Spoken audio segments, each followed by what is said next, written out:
Good morning.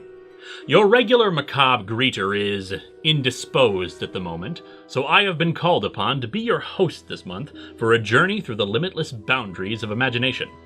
Our method of transportation into such a wondrous land shall be this, the Longbox of the Damned. Contained within, death, confusion, reflection, and terror.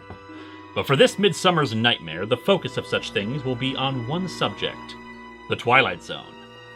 We begin our journey in the pages of the longest-running comic book anthology ever made, 4-color comics. They covered material ranging from Donald Duck to Comanche to Peanuts. And for 2 issues of this series, they published the first Twilight Zone comics. And like the Twilight Zone itself, these early comics were anthologies, covering multiple short stories that, of course, shall be recounted for you all. The first of these is 4-color comics number 1173, the very first Twilight Zone comic ever made. The show's opening narration greets us on the cover page, that there is a 5th dimension beyond that which is known to man. It is a dimension as vast as space and timeless as infinity. It is the middle ground between light and shadow, between science and superstition, and it lies between the pit of man's fears and the summit of his knowledge. This is the dimension of imagination.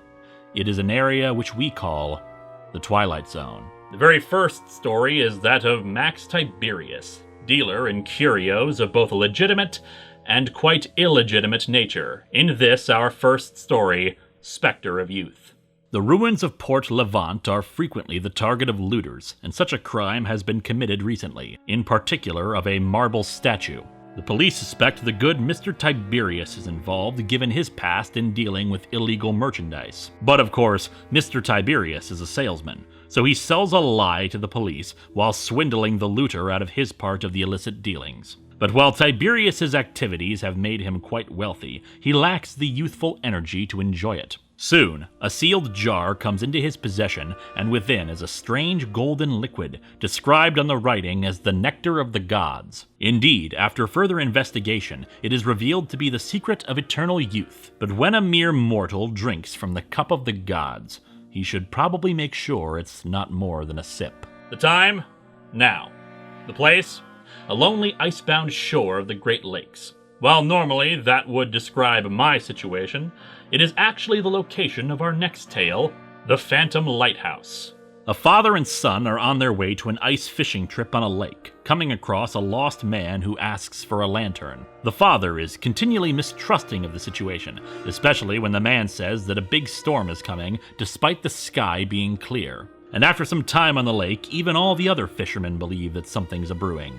But too late for our father and son, who lose their jeep to the icy water. And the son himself is almost lost to that same cold grave.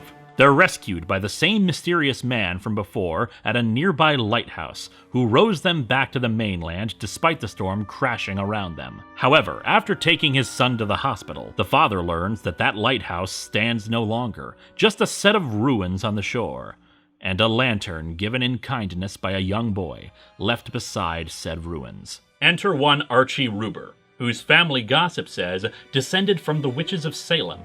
We know that's quite bunk given the history of the town, but for the purposes of this tale, he does have a gift passed down to him in this Doom by Prediction. Archie himself works as a porter and handyman at an airport, able to find lost luggage with ease, while others find such tasks difficult. He meets a Dr. Anton Gregor, scientist of parapsychology, who wishes to study Archie's uncanny psychic abilities. Over the next several weeks, Dr. Gregor tests Archie again and again, pushing his mental powers, guessing cards, telekinetically moving dice, and it's all a bit stressful for young Archie. Soon, he even develops precognition, the ability to sense things that will happen, like a laboratory explosion next door that he manages to save the scientists from. Soon, Dr. Gregor wants to bring his findings to the Pentagon, but Archie is already worried about his future as a result of this. He tries to warn the doctor away from the plane as a fake prediction, but it soon comes true as the plane develops trouble. He gets the plane to land, but Dr. Gregor dies of heart failure on it. With the power of life and death in his hands, Archie Gruber decides to prophesize that he will lose his powers and is hit by an oncoming bus. Life, death, the past, the future. They're just the things we concern ourselves with every day, both here and in the Twilight Zone. Good morning. Our second foray into four-color comics brings us to issue number 1288 from 1962, with 3 more tales of the odd and the wondrous. But of course, such things are common in the Twilight Zone. Introducing Milo Dean, an entrepreneur of a most distasteful business, fleecing women out of their money by promising to marry them. This is The Bridegroom, and after a successful swindling one day, Milo and his partner Cyril head into a one-horse town to wait out the authorities searching for them. Speaking of that horse, the two take a buggy ride for some recreation out in the country, but find themselves lost in the fog. They come upon a house and meet the owner, a Miss Verna Barkley. Like so many of Milo's victims, she has been left waiting at the altar for her betrothed. Given the striking similarity between Milo and her lost husband, Milo decides to take advantage of the situation, wooing the good Miss Barkley. Despite Cyril's concerns, Milo goes ahead with the marriage. But when those concerns finally force Cyril to summon the police, they're brought back to the Barkley estate to find Milo, the bride, and all the guests missing. It seems the place has been in ruins for half a century now, and wherever Milo is now, it seems he's stuck with Verna Barkley. Till death do they part. Directing your attention now to a hunter, a man named Jess Mallard. Today, though, his prey will not be pheasants or ducks, but men. Evil men at that. For in this tale, Secret Weapon, Mallard is on a hunt for Nazis, and he may have found them in his own small way. After successfully hunting down another Nazi war criminal, Mallard expresses his desire to find bigger game, Hitler and other members of his cabinet. He's of course assured that they're dead, but he's not entirely convinced of that. His searches bring him to the town of Altdorf and a quaint little shop making wooden soldiers. Inside, he finds Nazi scientist Erich Meister, formerly working on atomic projects for the Fuhrer. He claims to have put that part of his life behind him, but Mallard keeps pushing, particularly about a set of Nazi statues that are not for sale. Later, Meister explains that he's devised a way to condense the atomic structure of any living thing and hold it in suspended animation, shrinking them down. He claims to have done so to Hitler and so many others, letting them wait out the end of the war for their chance to return to their former glory. However, when Meister tries to use his shrinking gas again, it does nothing. Did the gas decompose with time? And what about the little Nazis in the knocked-over glass case? Were they the real deal? Or the product of a fevered imagination? Who can say? Not Meister, of course, because when the little glass case of Nazis was shattered, so was the mind of Erich Meister. And that brings us to our final tale for this issue, about a meek little man named Alva Petty, and a message to you all that sometimes it's best to let people have their fun. This is The Joiner. Alva Petty, submissive to co-workers and family alike who make demands of him. His shrewish wife demands more money. His lazy son demands the same, even taking the poor man's budgeted lunch money without even a thank you. But while he lacks confidence in his home, he finds it again amongst the various clubs he's joined over the years, earning titles and respect within them. His son decides to play a little practical joke on Alva, inventing a club called Knights of the Galaxy that he can join, expecting his father to head out on a wild goose chase that doesn't exist. Soon, however, Alva returns home from several meetings of the fictional club, with bizarre technology, a spacesuit, and boots tracking moon dust on the carpet. His disbelieving family follow him one night as he heads out for an intergalactic conference, and are left behind watching his spaceship fly off, not to return for another 200 years in Earth time. Postcards from 3 individuals. From a man on his eternal honeymoon, from the padded cell of an insane asylum, and one from a galaxy far, far away. The return address listed for all 3 is the Twilight Zone. Good morning. We travel now from the high numbers of 4-color comics to the strange numberings of our 2 tales from Dell's run of issues, for even comic book numbering can be skewed in the Twilight Zone. Many Dell Comics in 1962 began charging more for their printed material, particularly for their licensed properties. Along with this, they created their own unique way of marking the issue number, called new numbering. These 8 digits, in particular for today's comic book, can be broken down as such. 01 indicates its price, in this case being a 15-cent comic, the 860 being a 3-digit code assigned to a series, which in this case, 860 is the Twilight Zone, and the final 3 numbers being first, the year, in this case a 2 meaning 1962, and the 07 indicating the month, in this case, July. It's uncertain how this numbering would operate had it continued into the 1970s, but fortunately it did not. Let us first begin with The Man from Nowhere.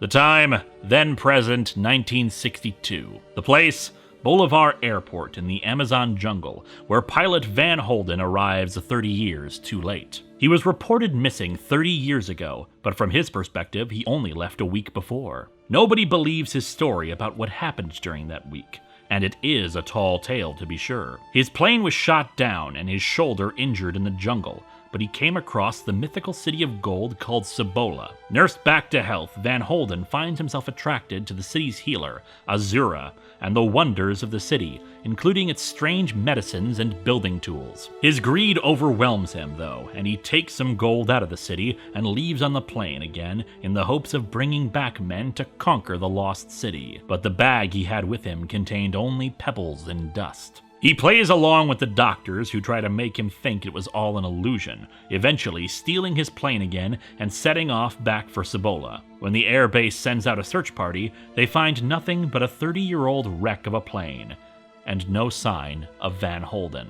From one man of the past to another, we move onto Beyond the Window, the story of curmudgeon Max Hansen. Max is a man who finds the modern world a place of noise and insolence, from the streets to his home, where his conniving niece and nephew plan to own his house and property once he dies. But while cleaning a window in the attic, Max Hansen finds the view a bit more spectacular, gazing out into the past and all his old friends and loves. And by climbing out of that window, he's reunited with his beloved wife and his youth. His niece and nephew try to discourage him, saying he's nothing but an old fool, and clear away his belongings in the attic.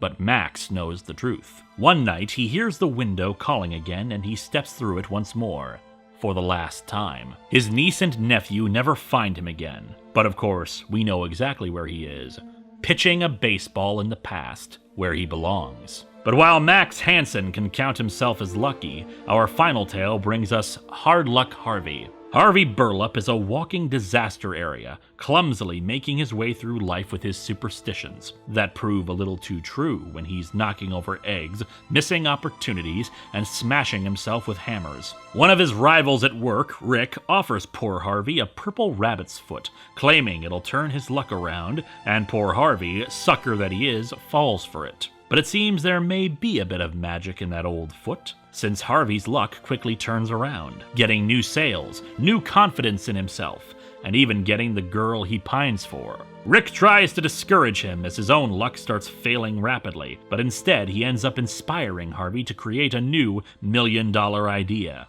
The change of fortune gets worse for Rick, though, as he soon becomes obsessed with good luck charms, eventually finding himself fired and having to steal them, while Hard Luck Harvey finds himself a millionaire. One man out of the past, another back in it, and finally, one building a new future.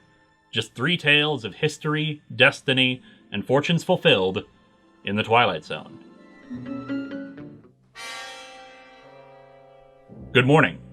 While yesterday's journey brought us tales worth 15 cents, today's are worth only 12. Of course, you can't always put a price on a good story, especially not in the Twilight Zone. As you're walking down the street, turn your head and you may just see Carl Miller, a drab, dull little man who decorates mannequins in storefront windows. But in particular, you may see him in this first tale, The Ring. Unfortunately, Carl Miller has a few peculiar habits of his own when it comes to the mannequin. One named Gina he's taken a shine to, and even buys dinner for. As his fantasies about the plastic companion go on, he even buys her a wedding ring, though even he is sane enough to realize that it's all just a fantasy. Fortunately, he soon gets an assistant named Eve that he takes a shine to, and she in turn is attracted to him. Unfortunately, it seems his old flame doesn't like Eve so much. Soon, displays are being knocked over, and Gina won't stand up straight anymore. Later, an electrical fire starts, trapping Carl on the floor, but he claims that Gina came to life and rescued him from the flames. Delirious from smoke? Or did Gina finally let her man follow his own heart? From the love of an inanimate object to the lack of love from a hunter, Bruno Dane, the Collector. Bruno is a notorious big game hunter who focuses on strictly rare animals that he collects trophies from. On this particular safari, he goes to hunt a two-horned rhino, lying to his guide that he's just going to photograph it. During the hunt, though, the guide is mortally wounded during the struggle, and Bruno decides to leave him to die so he can't warn the authorities about his illegal hunt. The guide curses him, swearing that the gods will repay his evil, and such a curse does befall the hunter, a unique form of heavenly justice as he's carried away by giant aliens as their own trophy of the hunt. From the far reaches of space to the endless infinity of history, we come to our final tale in this issue, the Time Machine. Franklin Perky is a tinkerer and toolman, sitting on half a dozen half-completed projects and half-repaired items around the house. His wife Martha can't stand his need to fix things, especially when the fixing never seems to get done properly. But this time, Franklin fixes the TV set, which gets a strange new channel. The commercial they watch offers out a time machine that Franklin is all too happy to order and build, and this time, his puttering pays off. He travels through time, collecting rare and valuable trinkets to bring back with him. Unfortunately, the heavy load is too much for the time machine, and he has to store them away, where they were unfortunately found in the intermediate time. Martha doesn't believe his story and throws the time machine into a wall, finding a Spanish gold coin in the wreckage and realizing he was telling the truth. But the machine is smashed beyond repair, and the TV set has been fixed again, so that particular ad won't be airing again on their set. Exit now. Lovers, a hunter, and a couple that can't catch a break. Strange loves, strange people, and strange devices. File under F for Fragile in the Twilight Zone.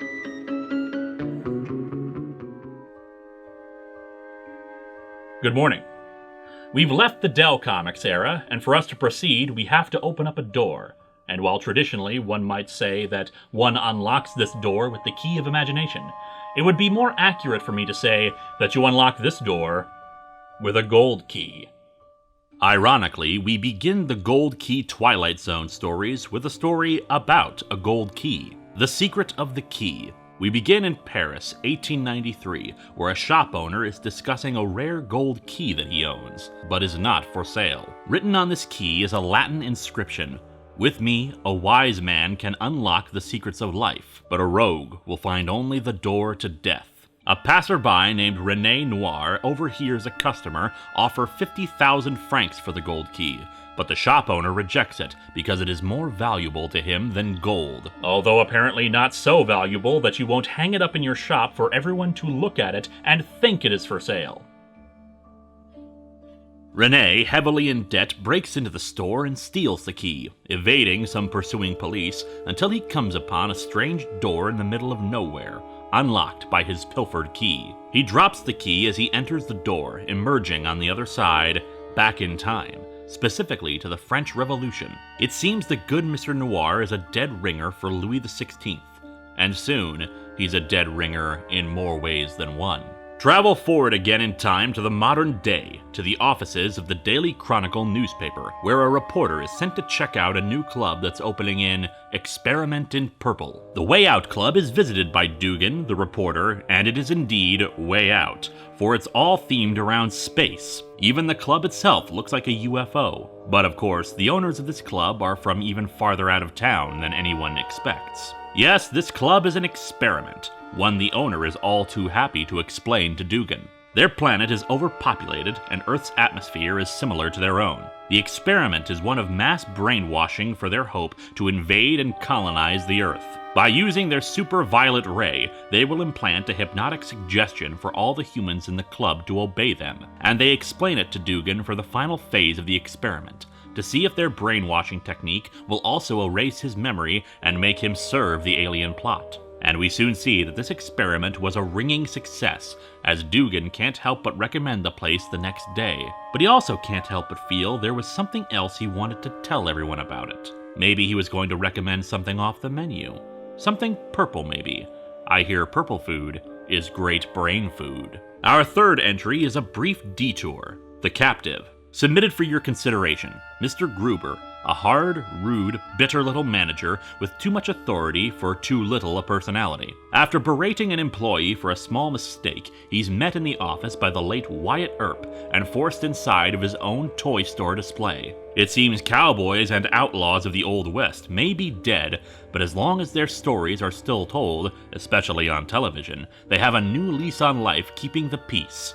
And they're not too kind to bullies like Mr. Gruber, who is given a new job title to work up from, and hopefully learn some humility in a new sort of Toy Story. And finally, ground yourselves a little as we look at The Ordeal of Bluebird 3. Lieutenant Charles Andrews, Air Force pilot in World War II, finds his plane, Bluebird 3, crashing into the water, and waking up in an undersea city of merfolk. Trina, a nurse of this lost civilization, educates Lieutenant Andrews on this place. For his accidental trespassing, the king wishes to make Lieutenant Andrews a permanent resident of the city. But Lieutenant Andrews pleads his case, his need to resume fighting the war. He is given the chance for his freedom. Armed with only a small trident, he must undergo a gauntlet of creatures to reach his freedom. From giant clams to moray eels, and finally a giant shark. Said shark shattering his breathing apparatus. Fortunately, Lieutenant Andrews survives the ordeal and is soon rescued by a Navy boat.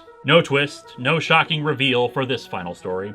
None is needed, for while one ordeal ends, Bluebird 3 has another ordeal ahead of him in World War II. Such grand gestures are unfortunately a common occurrence, both in and out of the Twilight Zone. Good morning, and welcome back to our little gallery of sorts. Art is the reason why we're here, a very specific form of art known as the comic book. Art is often a vision into another world, and today's perfectly depicted other world shall be found in the Twilight Zone.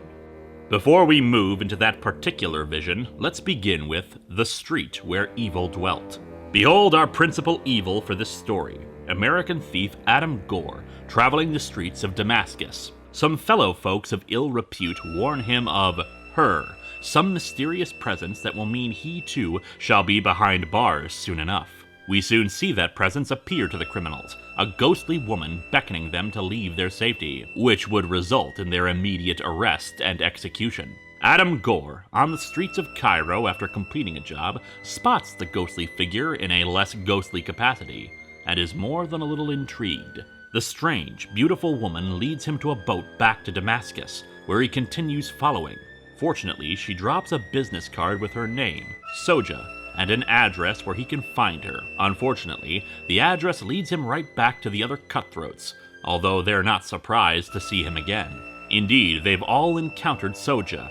Each month she has a new trick to pull on them, this time being the business card, and her voice echoing in his head about finding her. The criminals tell him of Soja's method to this madness, of how as soon as one leaves their sanctuary, they immediately begin confessing their crimes to the nearest policeman. Why at this point and not some other? Because the statute of limitations on their crimes are coming up.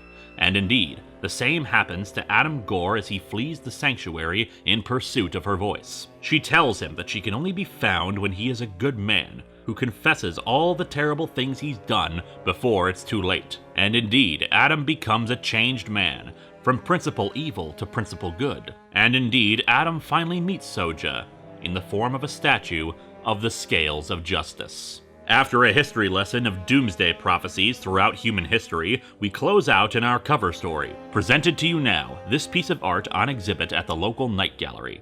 Creatures on canvas. In a Paris art gallery, a thief seeks to steal a painting by renowned artist André Picot. When a night watchman catches him in the act, the thief murders the guard and takes the painting. This particular piece was significant for Picot, the last painting he had done before an accident took his hand. Picot underestimated just how skilled an artist he is, for as he stands in the gallery, he soon hears his paintings talking to him, and drawing him into the world he had drawn. The figures he had given life to were witnesses to the murder, although they could not get a good look.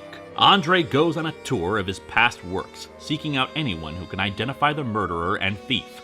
He finally finds one who can, his own self-portrait, who sadly is murdered himself within the painting by that killer, Picot's best friend, who stole it for material gain. Angry that Picot had let such a valuable piece be put on public display, Picot forces the painting version of his friend off a terrace, and when confronted in the real world, the same happens to the original. A still life recreated in perfect detail. Or rather, in cases like this, it would be more appropriate to say, a still death. This work of art now available for public exhibition in the Twilight Zone. Good morning. It's always important to remember what kind of a person you are, why you do the sorts of things you do. For some, life is just a game we play. But games have consequences for your actions, and sometimes those actions come back to haunt you in the Twilight Zone. You're looking at a man out of time, swinging a weapon that seems meant for him with the way he works it, although he'd tell you he's not doing anything.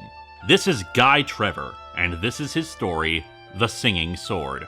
Guy, an employee of an antique store, is ordered by his boss to unpack some goods recently brought over from Europe. He discovers a magnificent sword, light in his hands and so natural for him to be holding that he refuses to let it be sold, intent on taking it to a museum. However, magic seems to emanate from its blade, and Guy finds himself sent back in time to the Middle Ages. He spots a group of tax agents trampling on some poor peasants, and the sword compels him to right this injustice, which he does so before being transported back to his own time. Twice more he is sent to the past, righting wrongs and saving the innocent. However, on his third trip, he rescues a damsel accused of witchcraft, but decides to steal her necklace, feeling he's entitled to the reward. However, the sword does not take kindly to such selfish assumptions and sends Guy Trevor into the water, where he drowns. As the Latin inscription on the sword reads, "He who defames this sword shall perish by it." Selfishness is a common desire to man,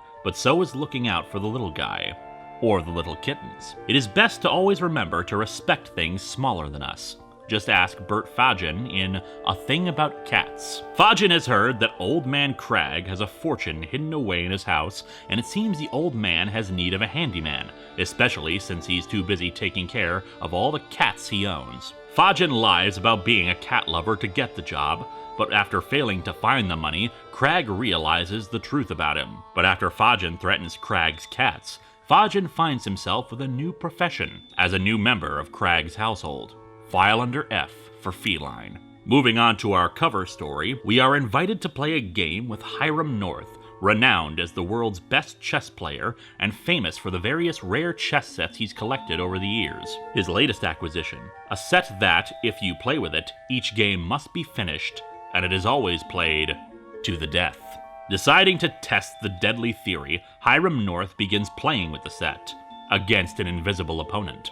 A day passes as he is locked in the room, alone, playing for his very life. And with one final move, his fate is sealed.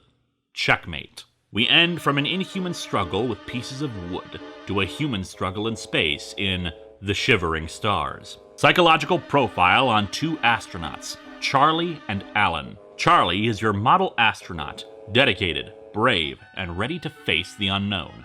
His partner, Alan, is less the stuff of pioneers and more for a man intent on a nervous breakdown, fearing a cold death, frozen in space. Soon, a meteor swarm strikes their ship and bursts several holes in it. Fortunately, it's quickly patched up, but the damage has been done. They've lost so much oxygen that there isn't enough for both of them to reach Earth alive. Charlie thinks they can figure out a solution, but Alan already has one. Murder Charlie so death won't claim him out here. Their struggle knocks them all around the ship, and finally Alan succeeds in murdering his fellow man, ejecting his body in a spacesuit out into the quiet nothingness of outer space. However, it seems in their struggle, the controls were smashed. Fortunately though, Alan has no need to fear a cold death, for his ship is heading right into the sun. In the game of life, our opponent is our own inhumanity, our selfishness and lack of attention to our fellow man. But such feelings will not serve you well if you make that move in the Twilight Zone. Good morning. Size does matter in most cases. The problem is that many believe that their size makes them superior to those around them, that anyone not of such a state is inferior, unimportant, smaller. But of course, such people often need to be brought down to size in the Twilight Zone. Say hello to Franks and Marlowe, explorers in the Amazon jungle who have discovered an entire civilization of tiny people. But they're about to discover what horrors can be brought about with such a discovery in this tale, Nightmare in Miniature. The two realize that this discovery will make them rich and famous. Franks wants to box some of them up to bring them back to civilization as proof of their existence, but Marlowe has no desire to remove them from their natural habitat and instead has a more practical solution: filming them. They film all day, exhausting Franks, who thinks that the footage they've caught is boring, and decides to shake things up a bit, driving miniature dinosaurs towards the people. Marlowe discovers this horrible act and tries to put an end to it, but is killed by Franks for his trouble. However, the tiny cavemen take their fight to Franks, knocking him out and tying him down, and leaving their oppressor to their previous attackers to suffer the fate he had intended for them. We live in a very fast-paced, stressful society. So in the short story, The Numbers Game, we see what happens when a man is pushed to his breaking point. So many numbers he has to deal with. Bills, addresses, registration information. Everything's filed and cataloged and arranged in neat little rows of numbers, and it's just so confusing and overwhelming. At least until he arrives at a clinic, where he has some adjustments made to his robot brain, so now it all makes sense again. Just a casual reminder to keep up with your regular maintenance for your own health. Light is often seen as the friend of humanity, our guide through a dark, uncertain time. But what happens when our ally turns on us, as seen in The Killer Light? The town of Elton is struck by an unusual plague, individuals who switch on a specific kind of light bulb that turns their skin ashen white and kills them.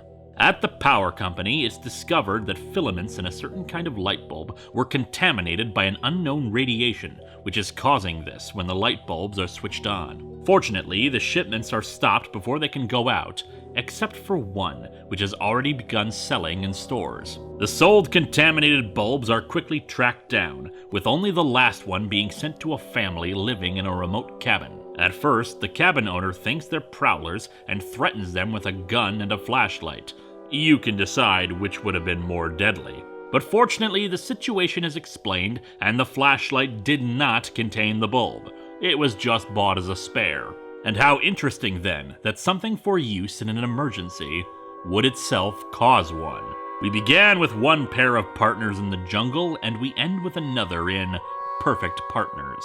Charlie Burke and Ed Hardy have come across the motherlode of diamonds in a dead volcano crater. The two decide to see a lawyer about securing the area and the diamonds, and on their way, Ed points out that the locals had their own solution to this issue. A witch doctor had once protected a village chief against his jealous brother by casting a spell so that whatever happened to one happened to the other. Charlie decides to take advantage of that idea and goes to a witch doctor to create the spell, soon proving it's accurate with a burnt hand. However, Charlie gets greedy and goes to the witch doctor to lift the curse, who refuses. In his anger, Charlie kills the doctor, revealing that it was actually Ed in disguise, who made up the whole story to defend himself. But it seems there was more truth in the story than thought, as Ed soon finds himself on the receiving end of a spear. Greed, confusion, and mistrust. Causes of death and suffering far more often than any weapon, both in the real world and in the Twilight Zone. Good morning. The past is a portrait, unchanging and forever, a masterpiece of interconnected people and events. But like any great work of art, it can be defaced and altered, especially in the Twilight Zone. Stand and salute for Sergeant Orrin Talbot, recently discharged from the Vietnam War and, unlike many of his compatriots, seeking not a quiet place away from war, but someplace busy and noisy. Although he may not realize it, a quiet life may be what he's really after in the Yesterday window. Orrin has come to Greenwich Village to paint pictures, his dream since he was 10 years old. But soon he has a different dream, of being in New Amsterdam in the 1600s, and a woman's face in the attic. Soon, he discovers that part of the wall has been covered up and, once exposed, finds a window facing another building, but also facing the past. For gazing out of this window shows him a woman from the past that he's fallen in love with. She has a premonition of her father's death at sea, but the man won't stop his voyage without proof. And Oren decides to head through the window to give him that proof, and falls right onto the sidewalk to his death. But it seems that when the building owner starts boarding up the window again, he glances out and sees Oren alongside the people from the past. Perhaps this portrait has a new figure inside of it. There is another premonition of death in the next story, the manuscript. But as shown in the previous story, it is not always the end either. Pierre Lenoir, a French doctor who works himself to the bone, is working on a manuscript devoted to a theory about a rare disease that may yet be conquered. When he goes off on a house call, his wife sees his photograph fall off the shelf and shatter, just as Dr. Lenoir is run over by a carriage. Martha Lenoir swears to finish his manuscript, even proclaiming that Pierre will help him with it. Friends worry about her as she soon develops the same hard-working attitude as her late husband, whom she seems to be speaking out loud to. Forcing open the door one morning when she fails to answer, the friends discover her dead over the final page of the completed manuscript, and a signature for Dr. Lenoir at the bottom. The story of the Lenoirs reminds us that time is a limited resource for us all, something that seems to be taken to heart by efficiency expert Abner Darby in our next story, Time on His Hands. Abner lives from tick to tock, shaving seconds off those around him to make sure they're always producing at their absolute fastest, even if that means running people more ragged than before. He soon receives a letter warning him to stay away from their section without any clarification of who it's from, but the stationery hasn't been used in over 25 years. Since it belonged to the old warehouse, he checks it out only to find a private office full of people lazying about on the job. They're still working, but at their own pace, not keeping up on filing and orders and paperwork, even letting one of their office workers paint at his desk since he feels like doing it now. Abner is taken aback by such inefficiency, but soon finds he can't find his way out again, and poor Abner Darby now has nothing but time on his hands to work out inefficiencies, if he can. And finally, if Abner Darby has nothing but time, then Ramona Powers found hers used up in Telephone from the Tomb. The Hollywood columnist had passed away, and yet her phone calls were still reaching her clients. She was a mover and a shaker, getting producers to hire new actors and actresses, and getting them to drop old ones if they did so much as cut off support to their mothers. Her last client, Johnny Gage, was finally able to stand without her influence and had a fight with her where she swore vengeance. Even in death, Ramona made sure her tomb had a functioning phone line tied to it, and a trace of the calls led them back to the grave. The police believe it to be the crank calls of her former secretary, but soon Johnny reveals that he set up the whole thing to get back at the secretary for helping ruin his career. At least, until the phone rings, even when it's disconnected. And Ramona talks about what wonderful things they'll discuss now. The living have not enough time, and the dead more than they can use. Just a few words of advice on time management in the Twilight Zone. Good morning. Today we close one door that has been open to us for some time. These last several comics have been available to us through a gold key, and now it's time to turn that key for the final time in the Twilight Zone.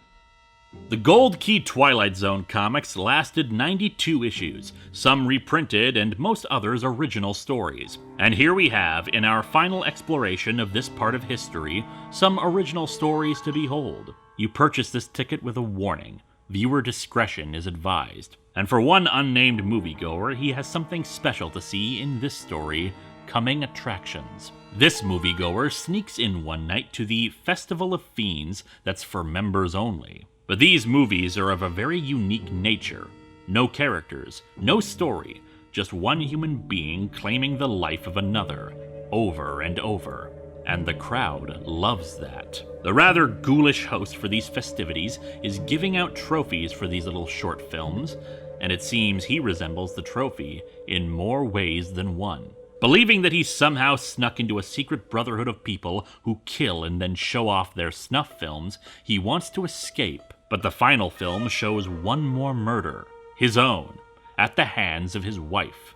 And when he goes home, terrified of this possible future, he sees his wife with a knife, ready for the final cut. Now taking attendance is school teacher Elizabeth Clark.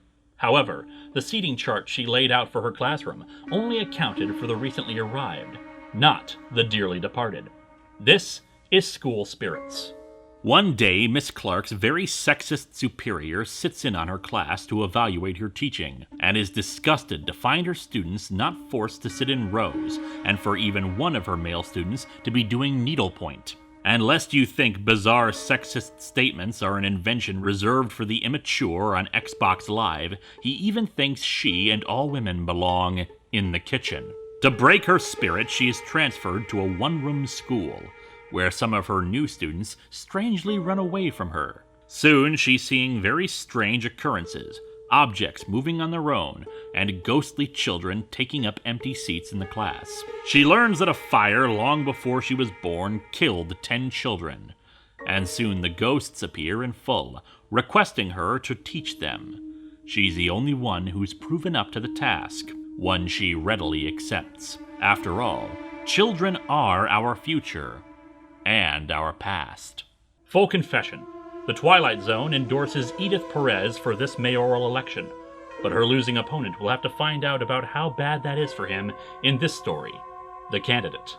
Edith has the major support of the people, an obvious thing when her opponent has proven corrupt, and, in secret, we see him and his fellow corrupt businessmen discussing whether they should have her be killed, but settle for other, but still dubious, activities. On election night, there's a blackout, and the results of the election are changed. But Edith warns the people of this activity, and the people are not happy. A full-blown riot erupts outside her opponent's campaign headquarters, driving him in fear to the election hall, where he hides in a voting booth. And he quickly discovers that this particular booth has been tampered with. He can't escape it. From the end of a political career to the end of the world, the Earth is dying, and the rich and powerful are making a hasty exit in this final story, The Last Starship.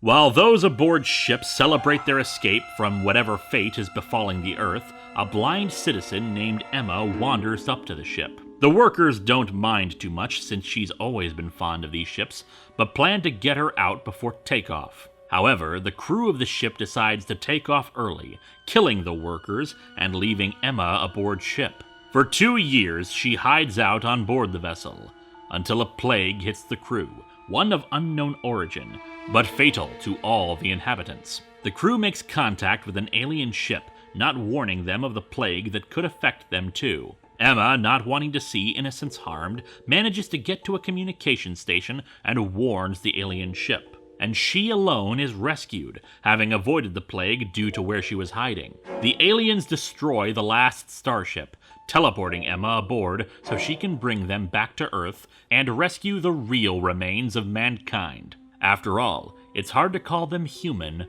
when they lack humanity. Epitaph for the human race, and for the Gold Key Twilight Zone comics. But prologue for what is to come. For while one journey ends, another begins. Another trip into the vast infinity of the Twilight Zone. Good afternoon. In 1985, Harlan Ellison revived a certain anthology series before it died again in 1989. However, if there's one thing that this series has taught us, it's that death is but a temporary malady in the Twilight Zone. In 1990, it was decided to revive the Twilight Zone in a comic book yet again, this time under the publisher Now Comics. The premiere issue of this series adapted a story by Harlan Ellison that itself was made into an episode of the 1980s Twilight Zone. And it's a story that's crazy as a soup sandwich. Follow along with this man, Archie Lochner, as he flees for his life.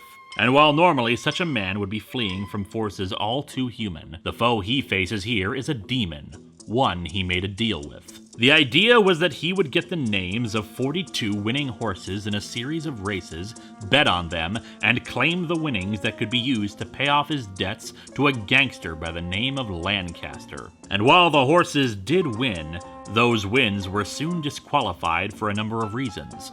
Their deaths as they crossed the finish line, drug tests that revealed that they had been doped, etc. So now, 3 days from the appointed time when the demon, Volkerps, would claim his soul, and Archie Lochner has nowhere else to go but the gangster he borrowed the money from.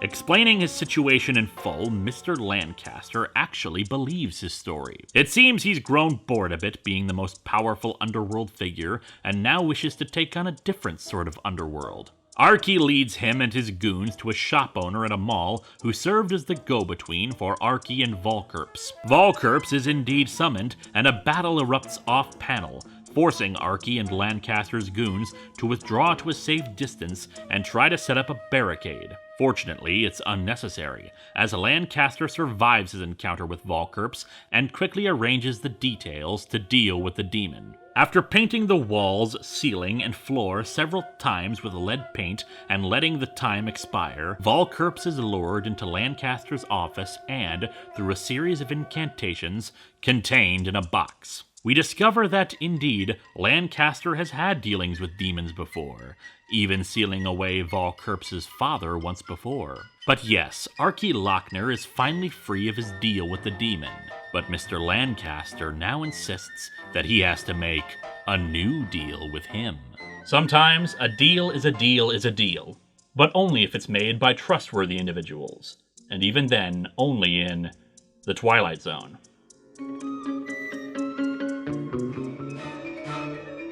Good afternoon. Portrait of a family that might as well be made of strangers.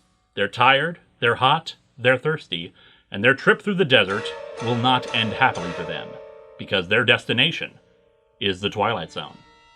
Husband and wife Carla and Stanley are lost in New Mexico. Stanley is intelligent and bookish, but Carla is shrewish and acerbic. And while Carla will find anything and everything to complain about when it comes to her husband, Stanley has a much easier time getting along with his stepdaughter Corky. Then again, Corky doesn't get along much with her mother either, so it's very easy for the two to like each other more. As the three continue their vain search of the highway, or at least someplace to get some water, they stumble upon what appears to be an abandoned house. The car finally dies outside the house, but what's stranger is that Corky's watch has stopped too. Inside, Carla finds no food in the fridge nor water in the faucets, but she does find a corpse in a closet. To be accurate, the body is still alive, but it's almost completely desiccated, dehydrated to the point that it's nearly dead. Soon, they are joined by Deputy Mathers from the nearby town, who came to investigate the absent owner of the house. Mathers is equally flummoxed by what's happened to the man,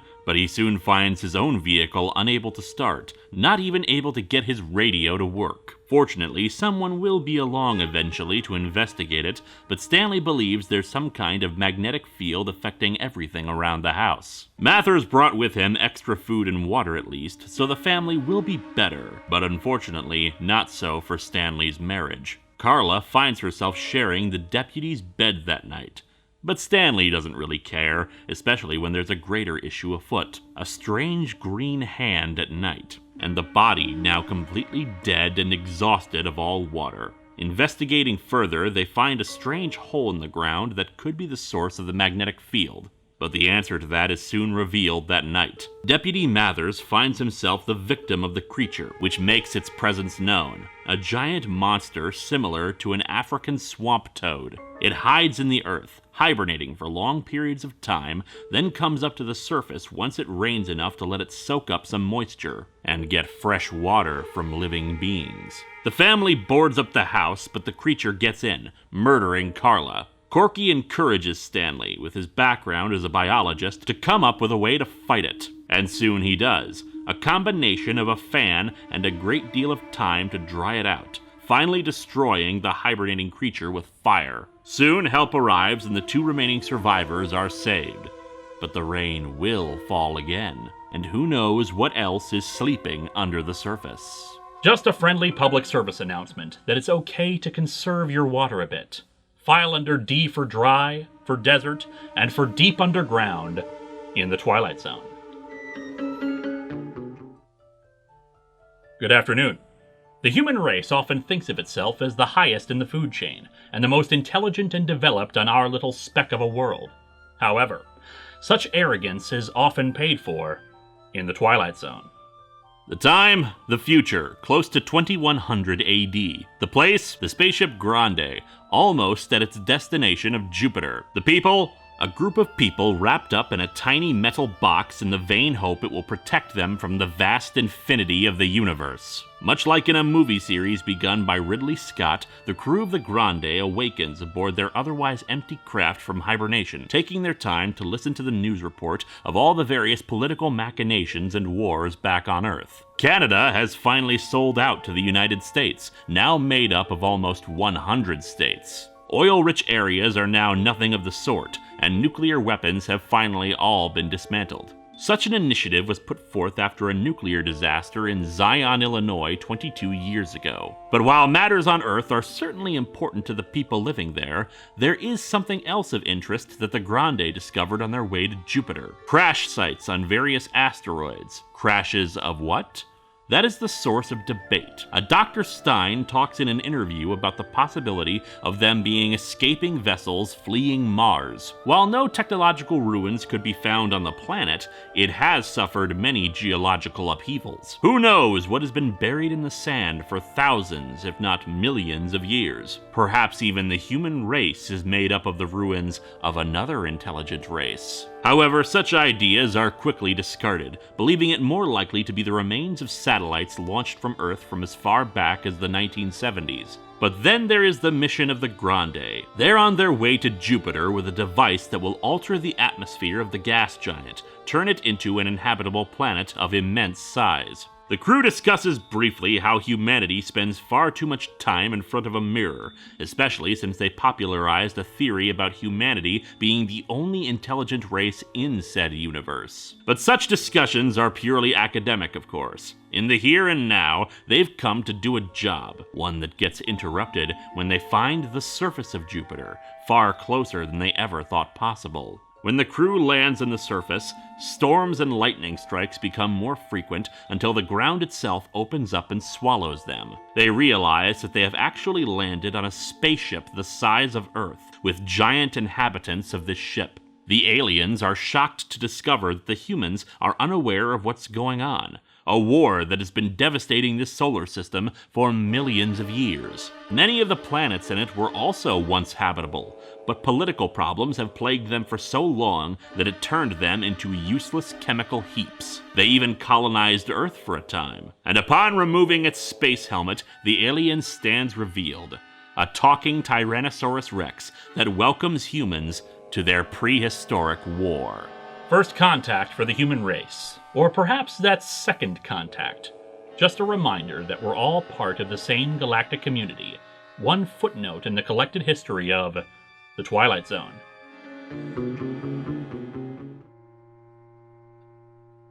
Good afternoon. Beatrice Smith is a woman on life support, but the words she would use to describe it are a living hell. But of course, we all know it by a different name. The Twilight Zone. Beatrice has suffered multiple strokes and finds herself in an irreversible coma. Her family would like her taken off of life support as per her wishes. However, a recent court ruling requires express written permission from the patient to warrant such a choice. And sadly, Beatrice never signed such forms. And so Beatrice Smith finds herself in a state of limbo, screaming into the void. But she is not there alone. A man in sunglasses reveals that he is not here for her, revealing her limbo locale. She takes the news badly, but he says there are some things he can do for her. Judge Saunders, the man who made the ruling about comatose patients, is haunted by his decision.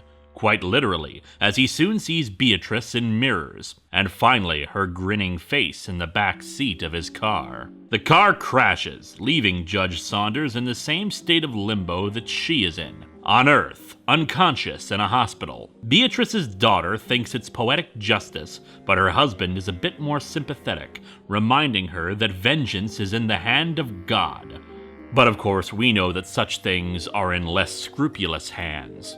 Or whose. Her opinion changes when soon the doctor who had agreed with the judge about the ruling also finds himself half drowned and trapped in Limbo. The coincidence, being more than a little peculiar, attracts the attention of the reporter who had done a story on the whole thing. When Beatrice's comatose form suddenly twists her face into a grin, everyone agrees that perhaps a little exception can be made, soon finding a judge who makes a new decision in light of the unusual circumstances. And Beatrice Smith finally has her life terminated, along with the judge and doctor. Beatrice is all too happy to experience a change in scenery, even if her new locale is more than a bit warm. In fact, her guide to all of this has become quite impressed by her administration of punishment on those who she feels wronged her, offering her a permanent position in Hades, one she readily accepts. Long live, or rather long dead,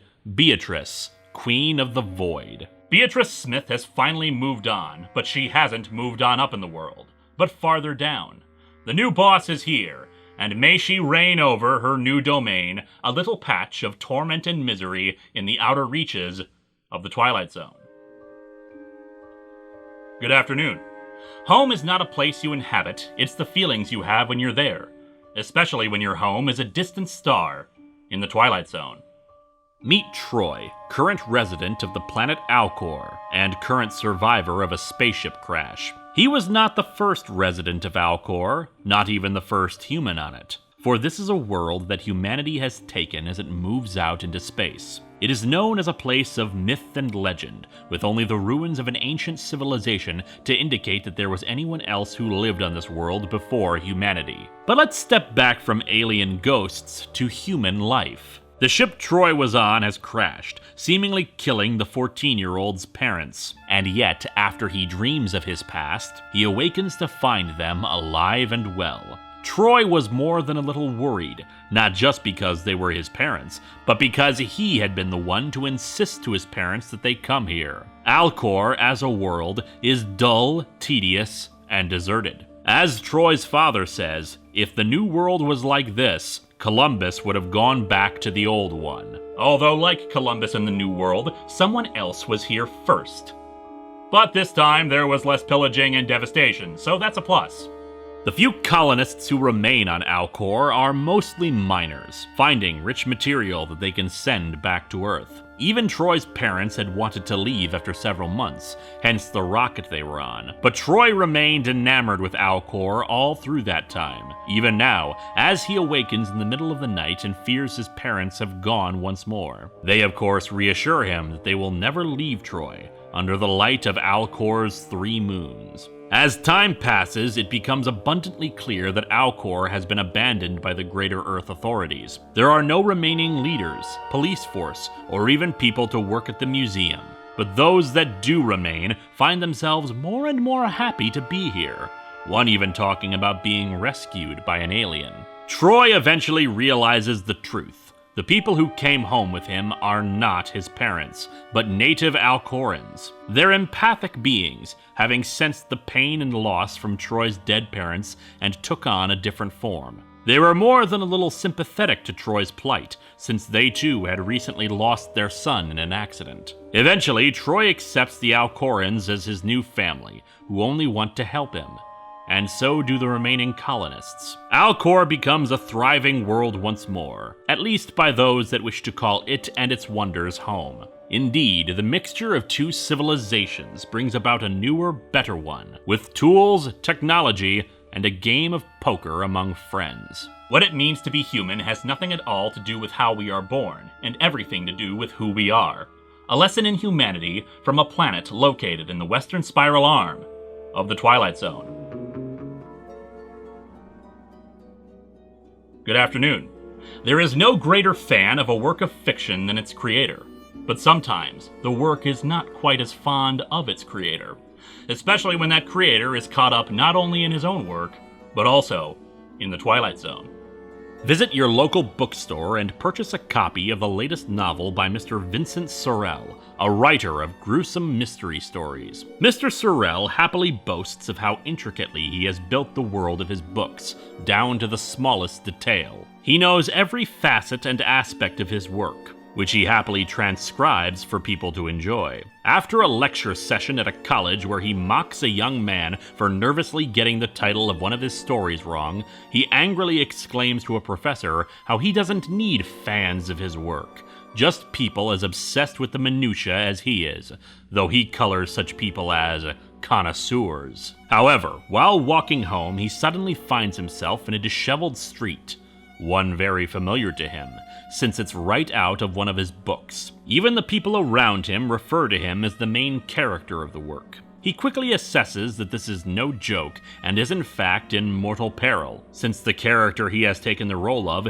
is put in a dangerous situation by the villain of the book. Fortunately, with his encyclopedic knowledge of his stories, he is able to effect an escape not just from his enemy, but back into the real world. Sorel believes that this was some sort of test of his knowledge, which makes him believe he passed with flying colors. His wife is supportive, even though Sorel is equally as verbally unkind about minor details as he was with the student, and it's clear she does not believe his story. That night, he's brought into another story and just manages to evade death at the hands of another villain. But only just, since he had forgotten a few small details that still ensured that he would be injured. Realizing how out of practice he must be, he and his wife work on a massive study session of his work in case another test stops by. He continues to be verbally abusive to her despite her efforts to help, and she finally decides to leave him once he proclaims that he's ready for the next test. However, the test that comes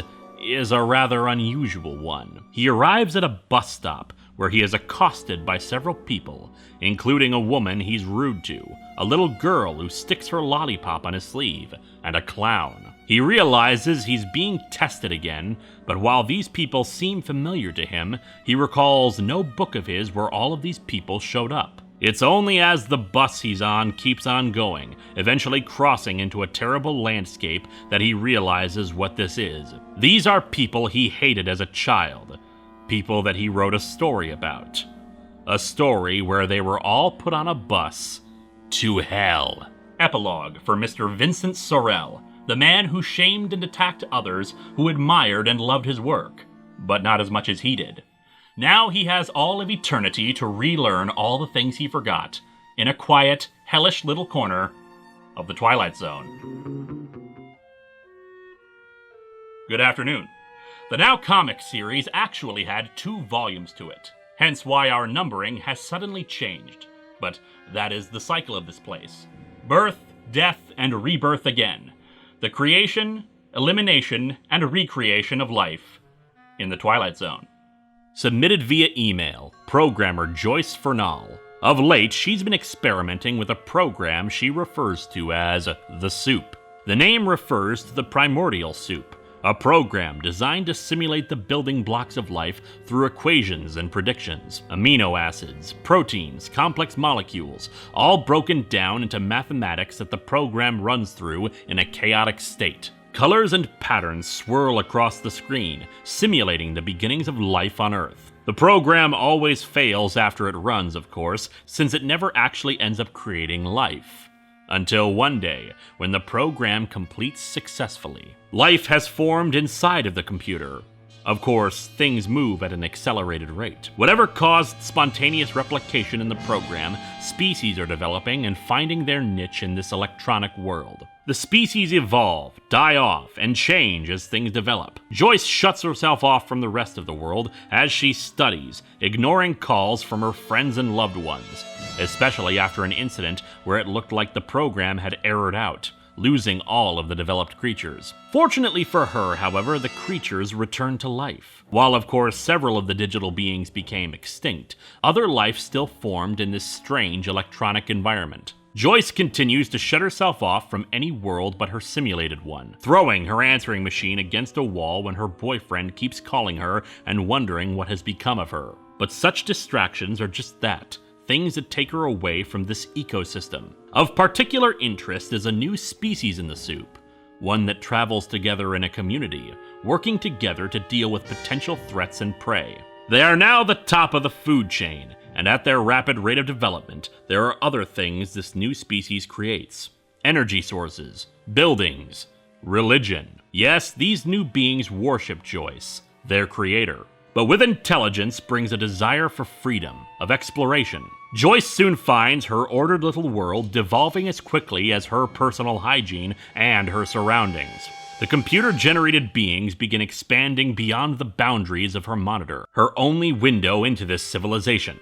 She is not pleased by what she sees, the life forms fighting amongst themselves, trying to expand beyond their original programming. She decides to send her own divine wrath upon the being, creating new programs and life to deal with them, to wipe the slate clean and begin again. She is unsuccessful. Each new action she takes against them just forces them to adapt, get stronger and smarter, allowing them to consume more and more virtual resources. She finally is forced to pull the plug on her computer itself.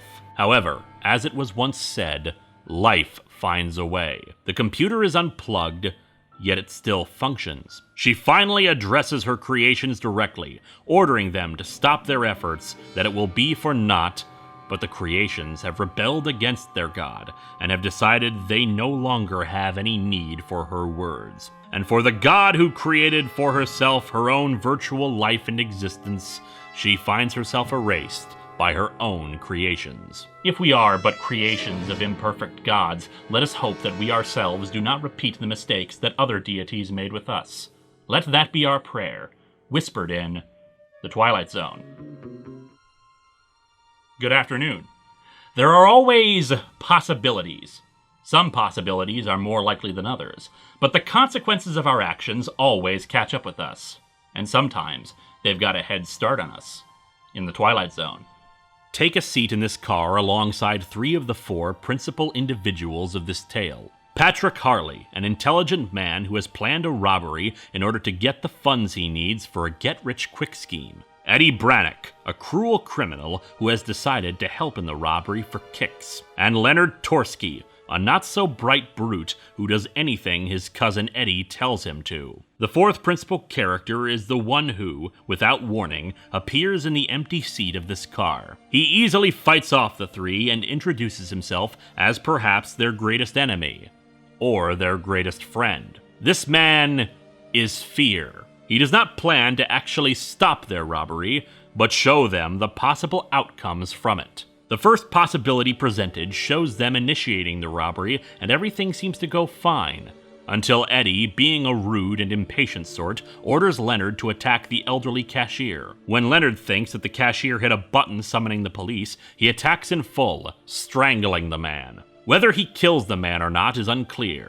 Not that it matters, since Eddie decides to finish the job anyway with a gun to the cashier's head. And with this first possibility, the characters begin to realize their own foibles. Leonard actually killed his younger brother by accident when he was young, a result of getting too angry. Now he fears doing the same to his cousin, and to prevent himself from hurting anyone else, he refuses to participate in the robbery. The next possibility is for Eddie as he storms out of the convenience store. He and Patrick quickly dash off in their car, but indeed the alarm was pulled and the cops have already arrived, forcing their car into a wall. Eddie survives for a time.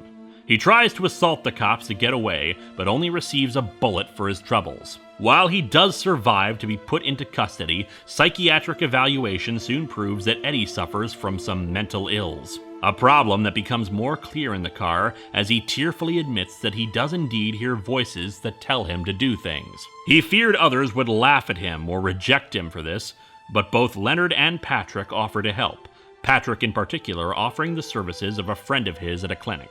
Speaking of Patrick, the possibilities continue from the car crash. Patrick does manage to get away, and indeed, his get-rich-quick scheme gets him rich quickly. He lived a long, successful life with a family and never wanting for anything until the day he died. But unfortunately, his fearful possibility is what happens after he dies. His fear is for what happens when he reaches the pearly gates and awaits judgment, and confesses the sins and accessories to sins he has committed. And thus his fears convince him what course of action he should take for this. to walk into the convenience store and apply for a job. Exit 3 fearful individuals and 1 dispelled fear.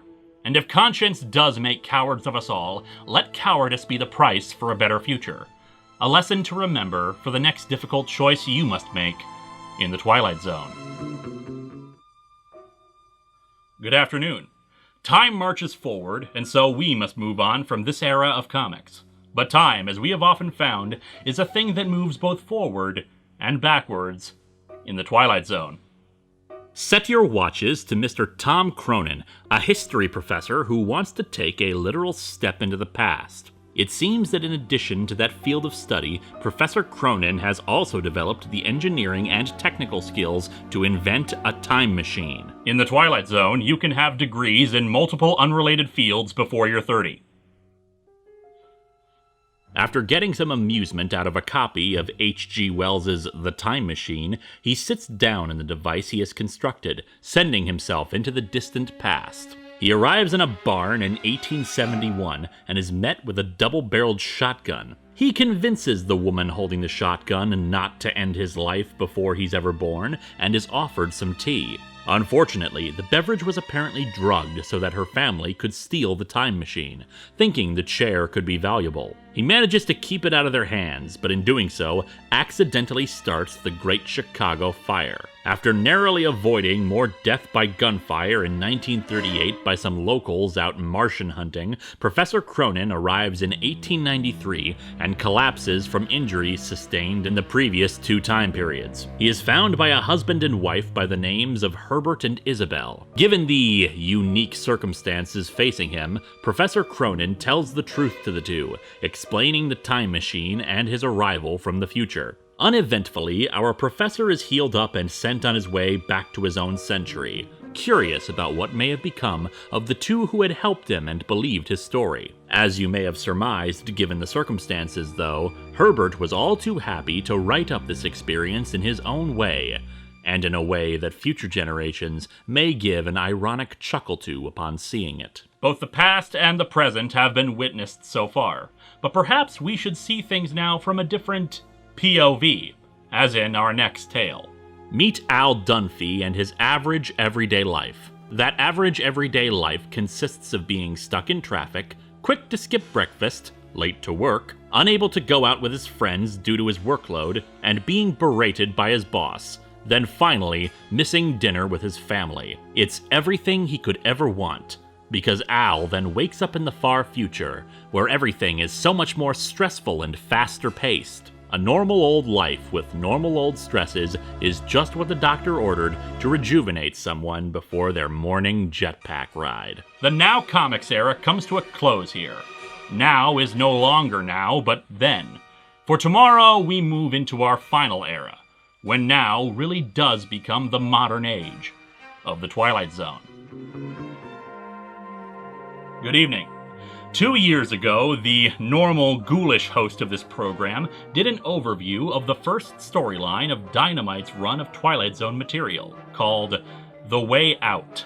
Dynamite's approach to the Twilight Zone comics was unique compared to those that came before. Instead of a collection of multiple stories, or even single issues, each self-contained, Dynamite had not only multiple issues to fully explore a single story, but also one story would touch upon others. In The Way Out, a businessman managed to evade the crimes of his previous life by taking on a new one, and wanting to steal it back. But during these events, he encountered a woman who seemed to think he was someone else, and the end of the story saw the beginning of this one. You take your order from this woman, Diana Westby, who works at the local coffee shop.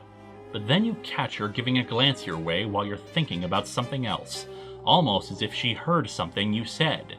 And she has. In this story, The Way In.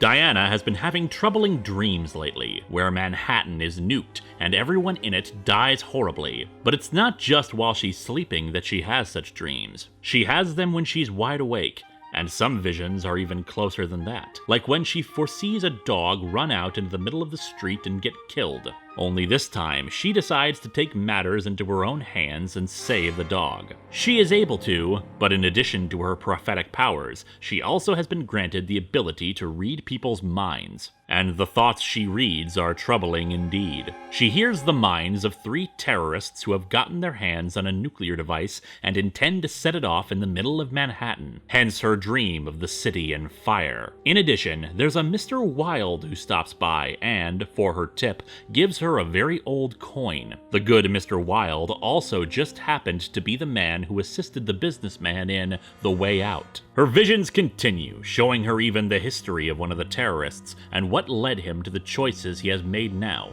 especially concerning the bomb. Diana does what she can, warning the FBI, trying to get the terrorists to not commit the act, even foreseeing a possibility where she does stop the bomb, but at the cost of her own life from radiation poisoning. And near the end, we see Diana's own history of choices. Namely, that she is continually told over and over again that she has no choice, no chance, no possibility to making things better for herself. She tries one last time to warn the FBI, and the agent does believe her, but he is shot dead by another terrorist before he can take any action. Diana realizes that she must indeed take action, but things do not go as her vision predicts, having her grab the wrong car and being hit by a truck on the way to stop the terrorist. And in that moment, she is brought before Mr. Wilde, who explains that she was not shown these visions so that she would know the future could be changed. The future is always changing, as shown with the car. No, the point was that she could make a choice. She has always been able to make a choice. And indeed, this is not the first time she has learned this lesson. She has been offered the choices before her over and over again, but she never realized that she could make a difference until it was too late. The circumstances keep changing ever so slightly, but the end result is the same. The terrorist has been going through the same problem, believing that he has no choice in the actions he has taken. And so once more she is too late, but Mr. Wilde gives her another go-round. They're going to keep doing it until they get it right. And so she wakes back up in the wrecked car and stumbles into the coffee shop as she had at the end of The Way Out, too late once again to stop the bomb, before waking up in her bed for the next chance to make a choice. But while she is working on making the right choices this time, another man nearby is getting ready to make his choices. But that is a tale for tomorrow. Or is it yesterday? Diana Westby, meanwhile, continues to be caught up in choices. If this continual loop has proven anything, however, it's that Diana's choices do have an impact and importance. There is no such thing as no choice, especially when those choices can affect the Twilight Zone. Good evening. The comic books presented both yesterday and 2 years ago would, if this was a normal situation in my line of work, be but self-contained instances of the strange and fantastic. But by now, you should know that there is no such thing as normal in the Twilight Zone. Throughout the first 8 issues of Dynamite Entertainment's Twilight Zone comics, we have caught a glimpse of Ben Chambers, a private investigator who was down on his luck. He wanted to become a private investigator so that he could make a difference in the world, to help people, to make people's lives better in some way. But at this point in his life, he doesn't believe he has done such a thing. He's getting older and the cases have dried up.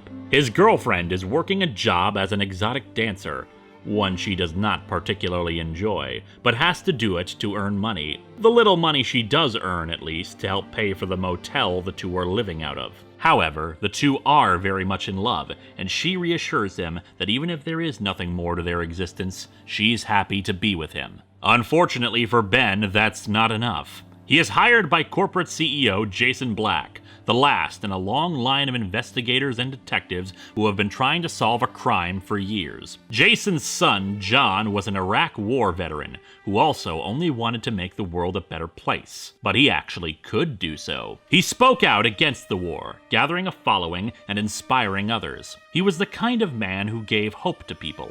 Until one night, after a rally, John ran after a mugger who assaulted one of the people at that rally, and was shot for his trouble. A promising, inspirational man cut down in the prime of his life over a purse with $15 in it. And the more Ben puts himself into this man's life and situation, the more he actually travels to that point in history. He decides to change things, to alter history however he can to save this inspirational man, and he fails each time. A discussion with our previously mentioned Mr. Wilde reveals that this sort of thing requires a balancing of the scales, as it were. If John doesn't die, someone else has to. At first, Ben considers the possibility of trading one of the other people for John's, but quickly concludes that no one else deserves to die just to satisfy such a thing. And as he interacts in casual but meaningful ways with the other two protagonists of The Way In and The Way Out, he wonders if there is any difference to be made, how cruel this world is,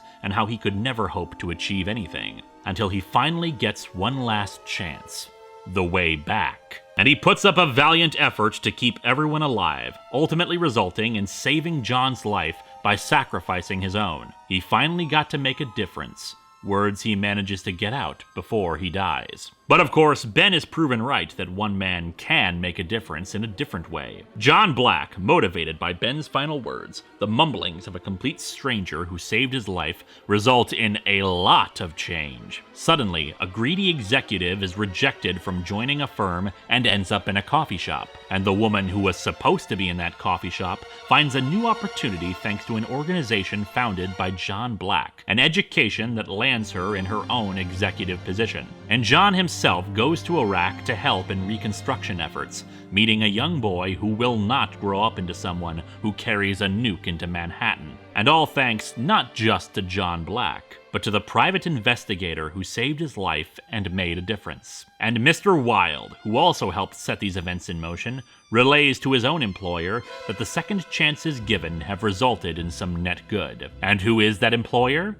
A man in silhouette referred to only as Mr. S. A man who smokes a cigarette as Mr. Wilde congratulates him on being back in business. Second chances are this place's calling card, a business motto that has endured for many decades now, whether people realize it or not.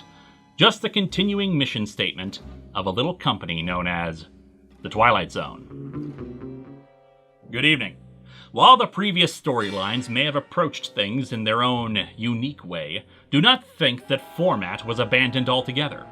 Things lost are often reclaimed in the Twilight Zone.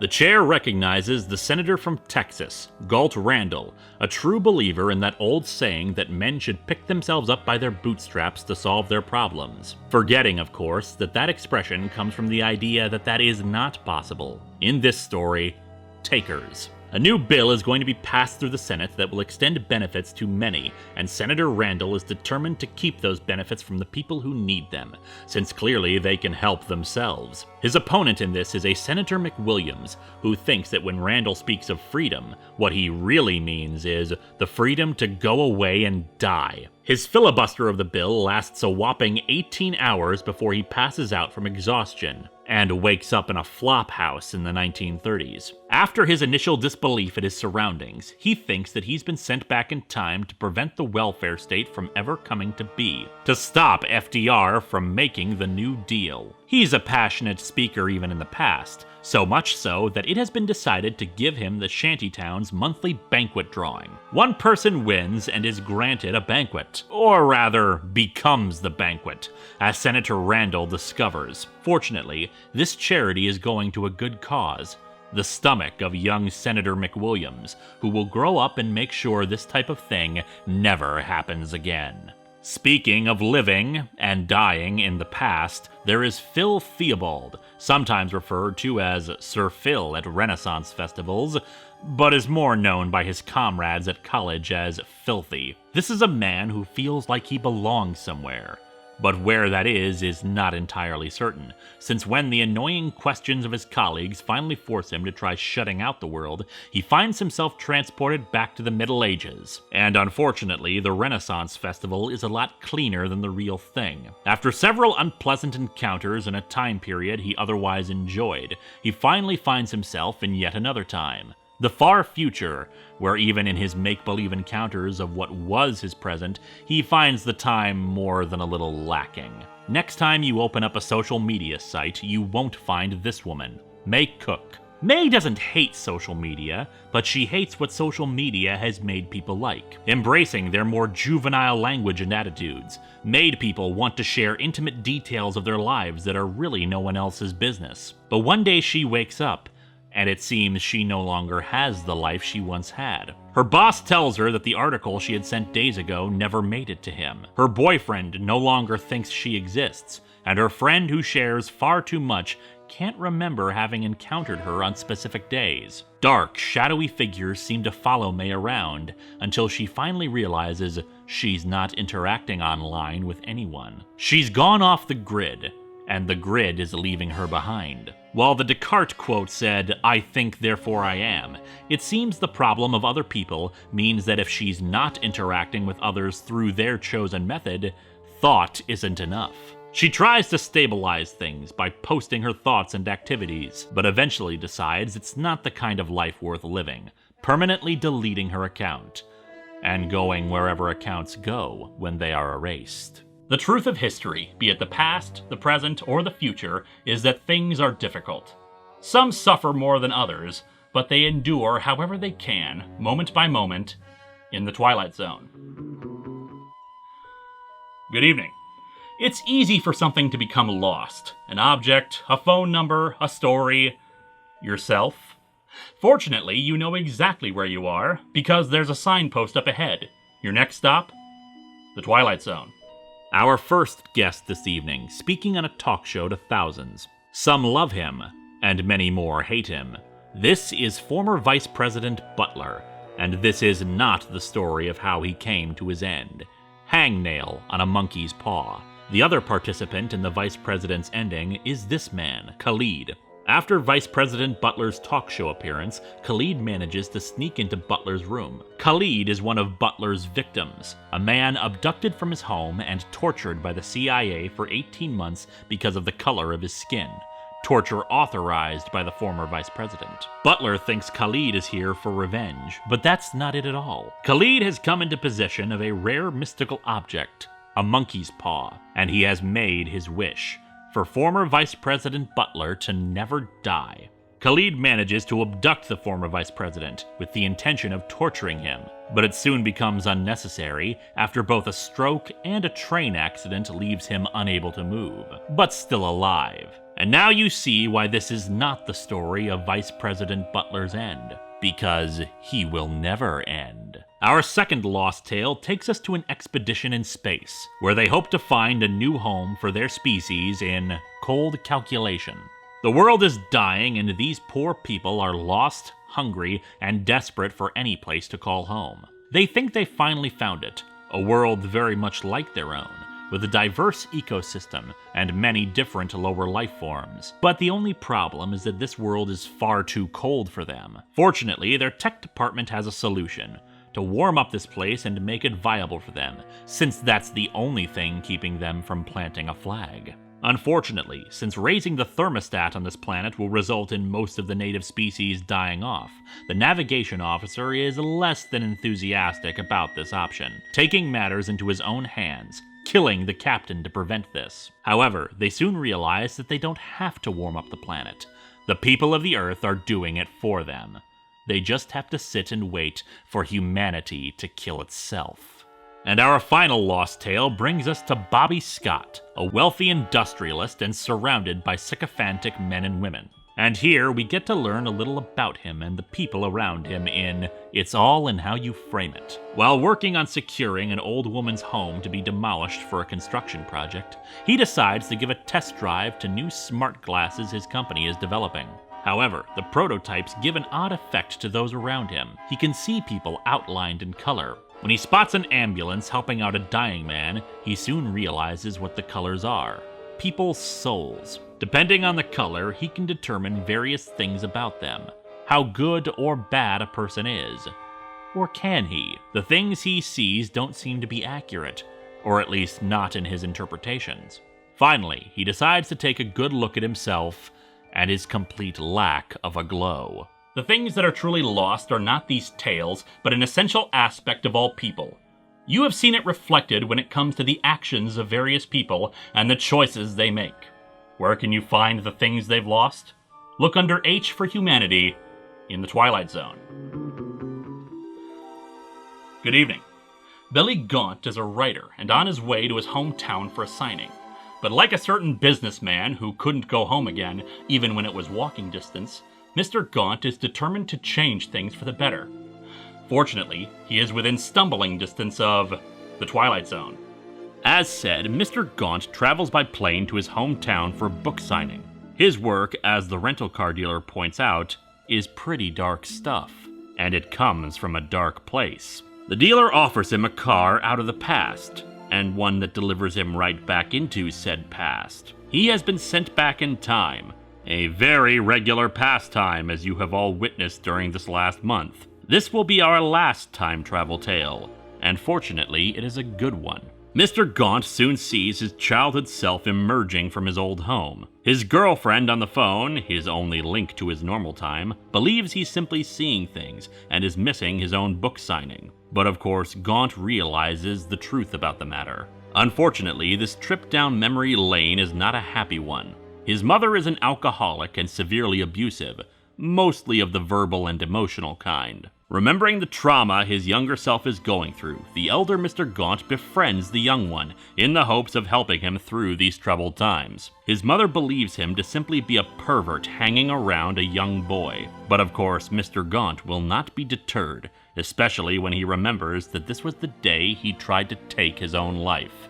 His girlfriend keeps trying to get him to move on. The past shapes who we are, after all, and if he really did travel through time, there'd be no way for him to actually succeed, or he wouldn't be there now. But despite that temptation to go back to her, Mr. Gaunt asks the rental car dealer to keep the car for an additional day. The dealer tries to warn him to make sure he doesn't miss his flight out, but sometimes one has to take action, even if they believe it to be futile. Speaking of futility, even Gaunt's girlfriend has had enough and breaks up with him over the phone. But by this point, whatever present he had has to be forgotten. He tries to convince his mother to be better, but it becomes clear she's not interested in taking up that task, leaving him with only one final recourse to save his past. He goes to the young boy and talks with him about his problems. All of the hardships he's going through, they hurt now, but they are temporary. The trick is to ride out the rough times, because sometimes you just have to ride the rapids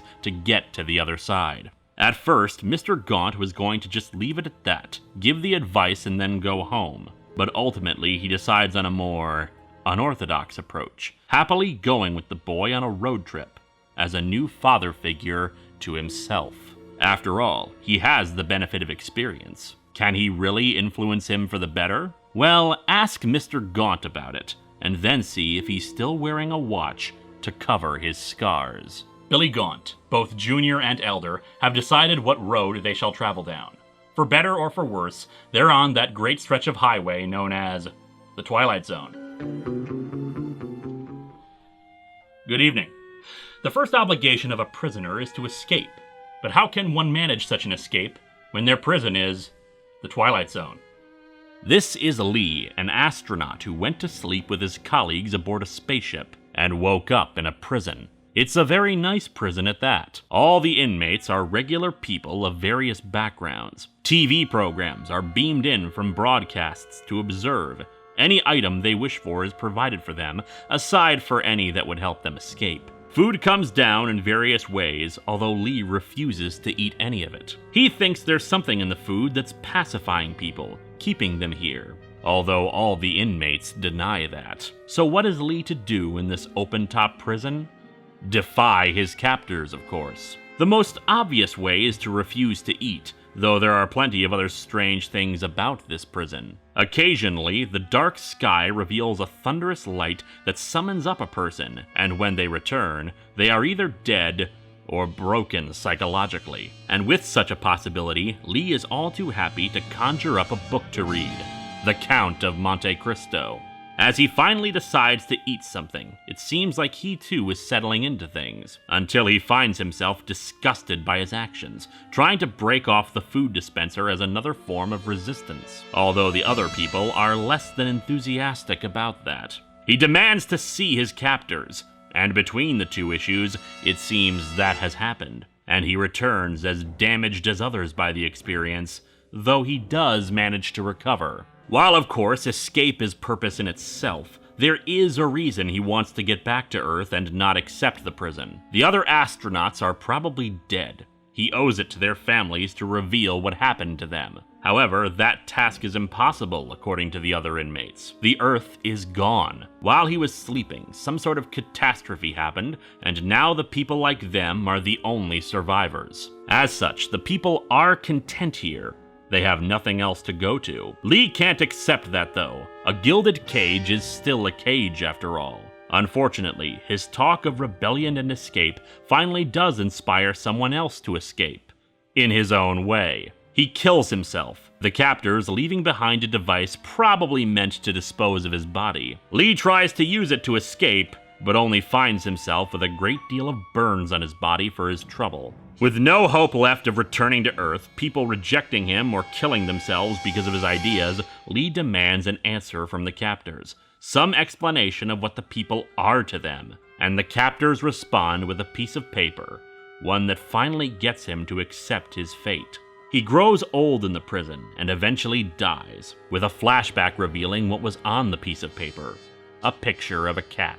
And let's face it, even with beings as vast and Lovecraftian as these, sometimes pets just don't like to be picked up. In the end, the only thing that we can and should do to living beings is show kindness.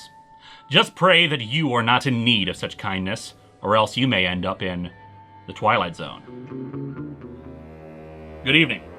This chain reaction finally comes to an end today. And as we began with anthologies with strange numbering, we end with much the same. Such is the nature of the Twilight Zone. There is still another Twilight Zone comic that has been coming out at the time of this video's release, but that is a story, a rather strange story, for another time. Instead, this is strange in its own way. A one-shot that's labeled as number 1959, the same year the original show premiered. It was said that it was done to pay homage to that year where the Twilight Zone came out, though I could not tell you why or even how that matches with the material presented. Instead, let us just enjoy these 3 anthology stories. Introducing to you a rather unpleasant bully who runs a bank. His name, Coddington Buckley III. His despicable ways will eventually earn him ridicule, however, in this tale, Laughing Matter. Coddington Buckley IV is a disappointment to his father, who berates and insults his meek son as he tries to work for him. This is especially the case when he finds his son doodling a picture of one of his co-workers, Miss Bannister. He loudly announces to the entire office that the younger Buckley has done so, even to Miss Bannister. She's nice to him, even becoming friends with him, but apparently that's enough of an incentive for the elder Mr. Buckley to fire her over a problem he himself made up. In his despair over losing this friend, and his father continuing to berate him, this time for not standing up for her, he commits suicide, leaving behind a doodle of his father that everyone starts laughing at. All who see the picture laugh at it, and everyone starts laughing at him in turn. Buckley even gets into a car accident, and the victim in the other car continues laughing at him while bleeding. And when he finally looks into the mirror, his own face has twisted into the drawing, making him laugh so hard he has a heart attack. A ridiculous man laughing at his own caricature of humanity until death. Meet the new kid in town, Marlin, who just wants to hang out with some slightly older kids, play games, and have fun. But first he has to pass initiation.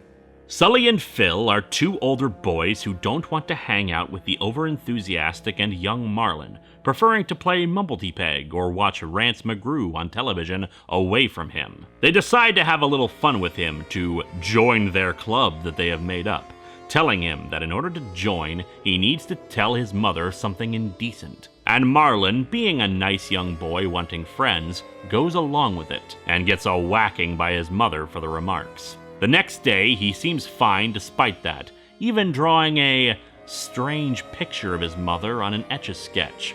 Clearly the boy can't use it very well. The initiation continues over time, once more telling him to say things to his mother that get him abused. However, when Phil mentions Marlin at dinner with his folks, they remark that it's nice that the old Jacobs house got moved into after something had happened to Mrs. Jacobs 6 months ago, the same time Marlin moved in. When the last initiation ritual goes awry, Marlin crawling for the door that gets slammed in the faces of the other 2 boys, and screaming for help.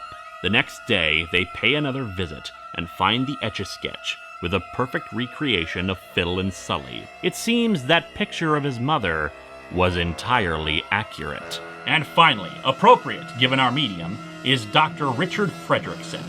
This is a crusader, out to make the world better by destroying the pastime of many kids and adults. But really, he's just out to get a name for himself. This is, in my humble opinion, a most detestable man. In this, our final tale, the Comics Code. Lurid, violent, corrupting images are all too common in comic books, according to Dr. Fredrickson. Why, such books promote delinquency, immorality, even homosexuality. Such things have to go. It's an attitude that I myself cannot abide. Throw them on the fire, he cries out, and give more money to him.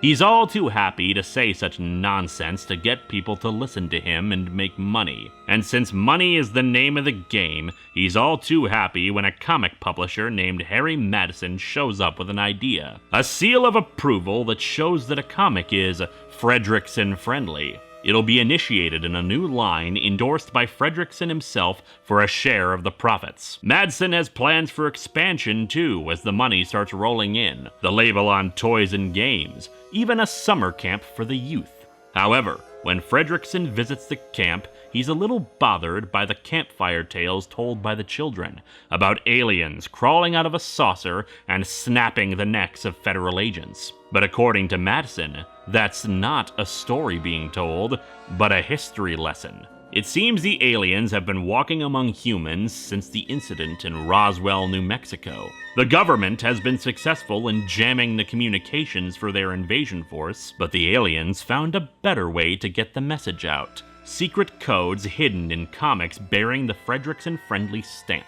But yes, Dr. Fredrickson was correct in the end. Comic books did have a terrible message in them. A message that will result in the invasion of Earth. But first, his own death. And thus the chain reaction ends and the Longbox closes. But while the Midsummer's nightmare comes to a conclusion, some nightmares never do end. But for now, I bid you adieu as your host through a wondrous land without panel borders or page counts, known as the